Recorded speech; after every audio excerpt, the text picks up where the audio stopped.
Live with studios in Midland and Odessa, you're watching CBS7 First Alert News at 9 on the CW West Texas. The oil field kind of brought, the cocaine, all the other stuff around. And then it became a problem. Coming up in just a few minutes, it's a story you'll only see here on CBS 7, how a local barber overcame addiction and found his passion. That's coming up in just a few minutes here at 9 o'clock. Thanks for joining us here for CBS 7 News at 9 on the CW, and thanks for those of you joining us live on our CBS 7 YouTube page. I'm Jay Hendricks. We start tonight in the First Alert Weather Center. Chief Meteorologist Tom Teever-Teller joins us now. It is foggy out there. It is wet. Is this going to continue? It looks like it will for a little while, but we do have that front on the move. That cool front will be moving across overnight tonight. Rainfall amounts so far have been very light across the central Permian Basin, with Andrews 14/100ths of an inch, Seminole about the same amount, and more rain in these locations. As we take a look at the live radar right now, here's that front and scattered showers and thunder showers along with it moving off to the east rather quickly. Seeing that activity develop back into a line towards Jowl, northwest of Andrews, up towards the Seminole area. Occasionally we're hearing a rumble of thunder out of this, a brief shower or two moving across, and it looks like this is going to continue to develop further south and southwest into parts of the Permian Basin here over the next few hours, but again, nothing too heavy and no severe storms definitely with this. Again, as visibilities are down, we're back down to 3/4 of a mile visibility in Odessa with some fog, 2-mile visibility in Andrews, 5 miles out at the Miller National Air and Spaceport and Big Spring, so it is trying to lift a little bit. And once that front starts to roll in, that will help things out as temperatures stay on the chilly side, but actually have come up a few degrees here over the past few hours. Big reason why is we're still dealing with a gusty southeast wind upwards of 22 miles an hour in Odessa, gusts to 25 in the Big Lake area. In the vicinity of the front, or at least on the backside of it, gusts to 23 in and around the Hobbs area with more of a northwest wind. So that's what's headed towards the Permian Basin and West Texas overnight tonight into the early morning hours, but then some clearing for the weekend. We'll talk about that here in a couple of minutes. We have some new details for you now on a situation earlier this evening on West University and Kermit Highway in Odessa. Odessa police telling us that this man you see here, 42-year-old Jesus Chavez, was arrested. Take a look at the scene. According to Odessa Police Department, Chavez was pulled over for a traffic violation. That's when they learned that he was wanted for a theft, a state jail felony. Chavez was arrested and taken to the Ector County Law Enforcement Center. They say more charges are pending against him. OPD says the investigation is ongoing. Meanwhile, continuing to track crime, late last night, Odessa police stopped a reckless driver on Tanglewood. These two you're about to see, 24-year-old Nathan Stevens and 23-year-old Nathaniel Tyner, were in the car and wouldn't leave the car when officers told them to until they drove away. Officers chased them, and when they slammed on their brakes, the officer's car hit them. The two got out and ran away into the alley on Stillwood. Officers, though, were able to catch and arrest the pair. Stevens arrested for evading arrest in a motor vehicle, possession of a controlled substance, evading arrest on foot, reckless driving, and these warrants: possession of marijuana, 3 charges of burglary and attempted burglary of a vehicle, as well as theft of a firearm. Tyner was arrested for evading arrest on foot. What's interesting is we're getting out more oil, and we're doing it a lot smarter. We're doing it with, less water, less resources than we used to do. So that's, I think, an important part of that too, is the cost of getting that oil out. And we've really made great strides in productivity. In your oil and gas news, the RRC reported that in the month of September, Martin County passed Midland County for most oil produced in the basin, with over 600,000 more barrels of oil produced. Between Midland and Martin County, the two counties produced 33.3 million barrels of oil, which contributed to 30% of all the oil produced in the state of Texas. 9 of the top 10 producing counties in the month of September came from here in the Permian Basin.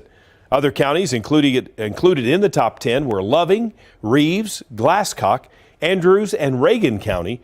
The Permian Basin produced 63% of oil across the entire state, and because of this increase in production, there are hopes that 2024 will also mean more growth.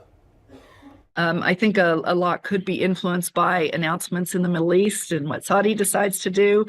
But again, under any of these circumstances, I just don't see operators, really taking their hands off the throttle. I think we're going to just persistently develop, persistent in the Permian in general.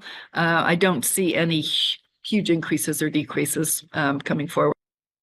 Production in total this year has seen a rise compared to last year. September of 22 produced 104.41 million barrels versus 131.66 million in September of 2023. Now to a story you'll only see here on CBS7. One Midlander was able to watch a past that he wasn't proud of fade away. Edward Galan worked for the oil field for almost a decade before starting a new path he would never have expected. Galan started working in the oil fields at 18, but it was never what he wanted to do. It also pushed him into addictions, including alcohol and cocaine. In 2015, he signed up for barber school and quit his addictions, and he's never looked back. I don't have a regret because it made me who I am. It made me strong. It made me learn to appreciate life. You know what I mean? That's probably the most important of it all, is the appreciation of life. Within 2 years of picking up the Clippers, Galan was traveling for competitions and even teaching classes. I know a bunch of barbers. I have a bunch of buddies that I grew up with, went to high school with, and they're pretty much in the same scenario. They're still pretty much where they started off at. And this guy he hit a home run. He has his own studio. He's all by himself in this room. Now 8 years since he decided he needed the change, Galan has built a new life that he says he can be proud of, and he owns his own hair salon called The Asylum. For more on Galan's story, you can go to our website, CBS7.com. A master plan is on the horizon for Ector County. That's according to commissioners who approved the first step in creating that vision in a regular meeting this morning. It all starts with a grant and road planning. Ector County Judge Dustin Fawcett says today's action allows county staff to go after RAISE grants, which stands for Rebuilding American Infrastructure with Sustainability and Equity. RAISE grants are federal dollars that fund community projects with significant local or regional impact. The county hired a grant writer this fall to advise commissioners on opportunities like this. If secured, the RAISE grant would be used to fund research and planning services that would create a master plan for the entire county road system. The master plan will tell us, here's all the different roads, here's where your high priorities should be, here's the approximate cost in today's dollars of how much those roads are, and then that will give us a really good schedule for roadway development. And it'll be good to have transparency with the taxpayers also, it's for them to have some input as well. Eventually, Fawcett and commissioners want to create a total county vision for things like county buildings, emergency services, and water systems. By having research-backed plans available, the county is more likely to succeed when they apply for grant funding. When you go to ask people for grants and block grants and things of that sort, if you go ask them and you don't have a plan to present to them of what you're wanting to do, then obviously you're going to be behind somebody that has done that kind of preparation and that work. It is expected to take all of 2024 to find out if they'll succeed in securing funds, then requesting proposals for firms to conduct the research. Future baseball players in the Permian Basin just got a push to maybe get to the major leagues. City of Midland has invested $16 million toward upgrades at Reyes, Mashburn, Nelms baseball fields, benefiting baseball and softball players of all ages. 4 of the fields at Reyes, Mashburn, Nelms Park host Little League games, while the other 2 are regular-sized baseball fields. The $16 million going toward upgrading the fields will also be used for fixing the lights and getting turf to make maintaining the fields easier. Getting turf is going to give us an even playing field. We'll never have to worry about multiple days with rain delay causing that. I mean, we could probably play that same night depending on the time and how the weather acts after that. Eastern Little League has around 130 kids ages 4 through 12 enrolled in their program. Leaders at the Eastern Little League believe this is a big step in bringing in more kids to play baseball, and the city believes baseball is going to be a big part of the Permian Basin to help expand its economic growth. You know, baseball, in actuality, it's what brings in the economic push for our youth sports in Midland. We have tournaments that take place almost every weekend. Councilmember Norman says City Council has taken money from the park's budget in the past, but now they are ready to invest in Midland's youth. The upgrades are set to start next year, but no official date has been given just yet. The Midland Chamber of Commerce celebrating its 100th anniversary with a new COO. Evan Thomas will take charge on January 1st and says he has plans to help the city of Midland grow. Before taking that position, Thomas was a chamber board member for 6 months. He says he wants to continue to lay the foundation for business owners to start their own business. In its 100th year, Thomas wants to remind the community about the chamber's history. We're going to do a lot to make sure to honor the past. You know, we will try to make sure to educate the community on the role of the chamber and how it has helped develop this community over the last 100 years.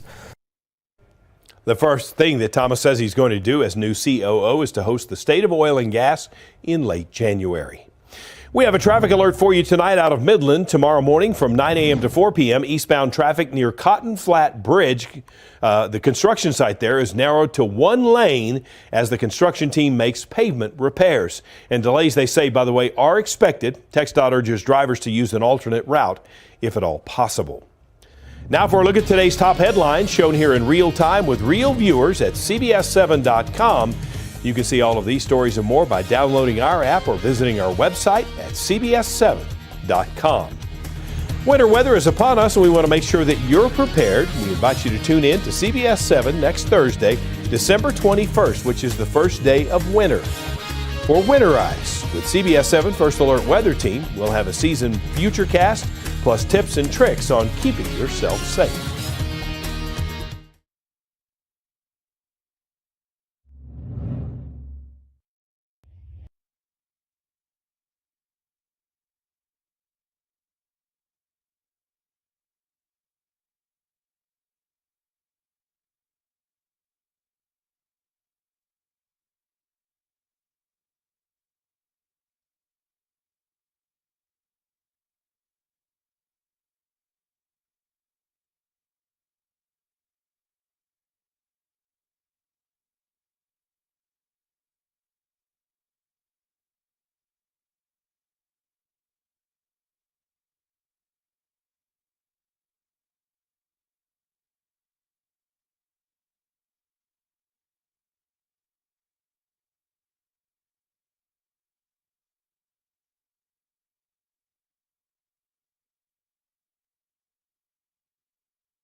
Thousands of military men and women will get bigger paychecks next year after the House passed the National Defense Authorization Act, which includes the largest pay bump for America's military members in more than 2 decades. Laura Aguirre has more on today's House vote. House lawmakers approved the annual renewal of the National Defense Authorization Act. Already passed by the Senate, it has a price tag tipping just past $886 billion. There are men and women on the front lines across this nation and across the world who are doing the work of this nation. The bill includes the military's biggest pay raise in more than 20 years, over 5%. It also gives many members additional pay allowances to help with off-base housing and meeting monthly expenses, a move that could boost lagging recruitment numbers. Of the 5 Defense Department service branches, only 2, the Marine Corps and Space Force, met their active duty enlistment recruitment goals for the fiscal year 2023. In the midst of this recruiting crisis, it makes 0 sense to artificially limit the reach of our military recruitment advertisements. Controversial provisions related to abortion services and transgender health care for service members were left out, despite being included in a House defense bill that passed this summer. The bill extends current aid for Ukraine through the end of 2026, but funding for a separate $105 billion national security package covering both Ukraine and Israel aid remains mired in bipartisan contention. I'm very disappointed that we are breaking for the holidays without additional Ukraine funding, without additional Israel funding, without additional humanitarian funding. The NDAA now goes to President Joe Biden's desk to be signed into law. I'm Laura Aguirre for CBS7 First Alert News.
Now, from the CBS7 First Alert Weather Center, here's Chief Meteorologist Tom Tiefertiller.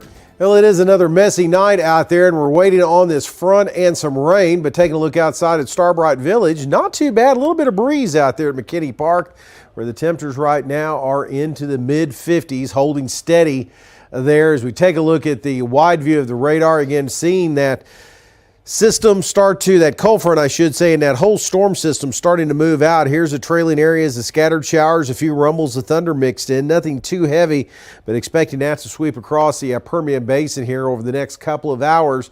We could use the rain. We're going to get it. Also, this will probably clear out some of the fog, too, which has been rather thick across parts of the northern Permian Basin. You can see some of the low cloudiness on our live iCam in Midland right now, where we're seeing 5-mile visibility, 1-mile visibility in Odessa. So it is down a little bit out there, but expecting it to improve. You see 10-mile visibility in Hobbs after seeing all day of fog. So with that front rolling across, that again is going to clear out some of this fog. As temperatures, again, a little cooler behind that front. We're now down to 41 in the Hobbs area, so expecting that to move across the Permian Basin again overnight tonight, early into the morning hours, as we're starting to pick up more of a northwesterly wind, up to 22 now in the Hobbs area.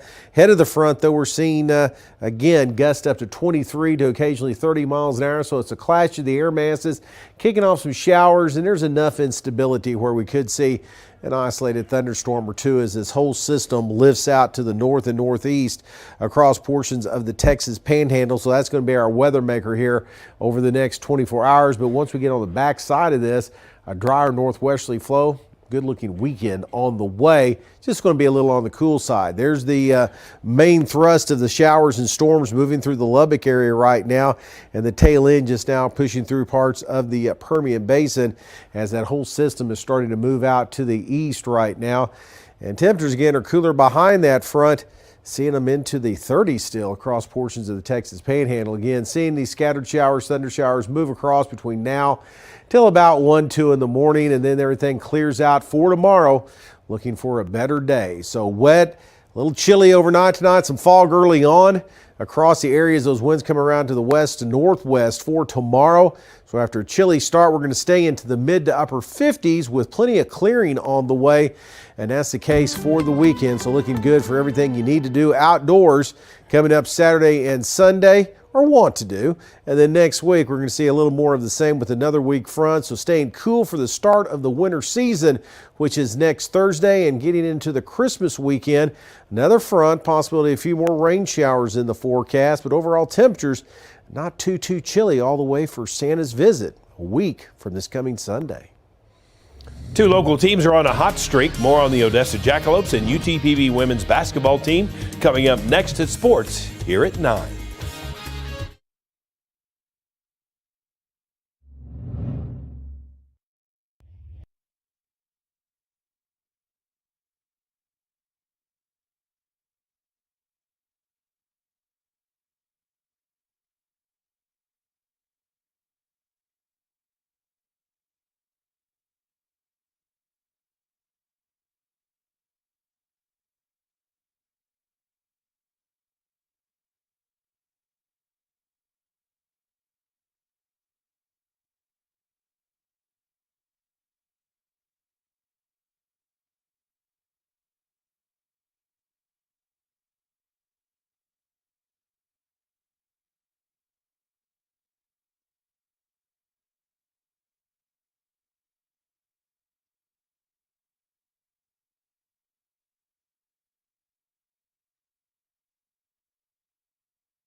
Time now for CBS7 First Alert Sports.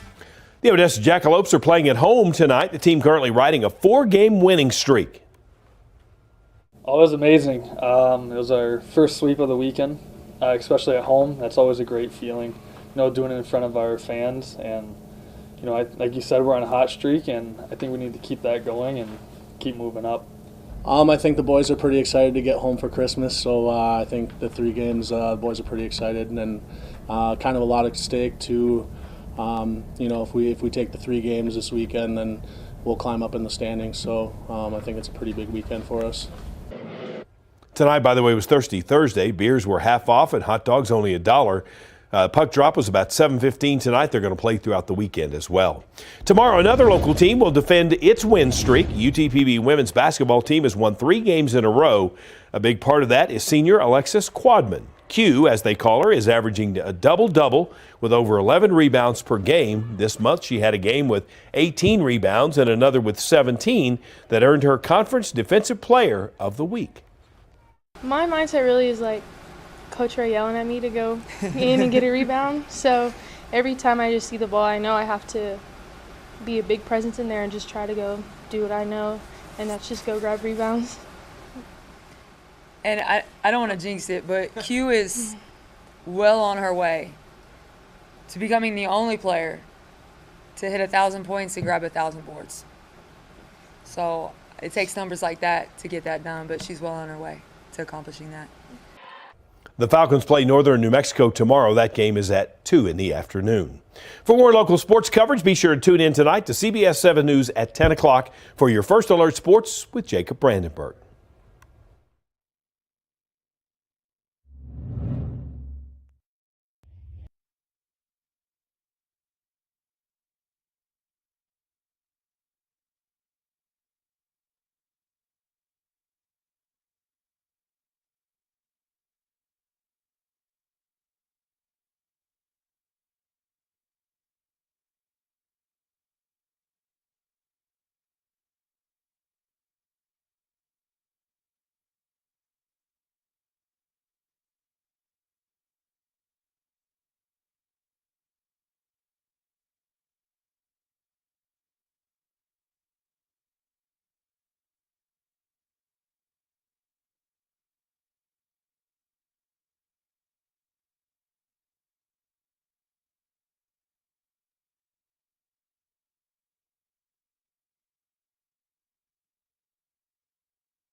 All right, before we go, a polar bear recently celebrated his 17th birthday.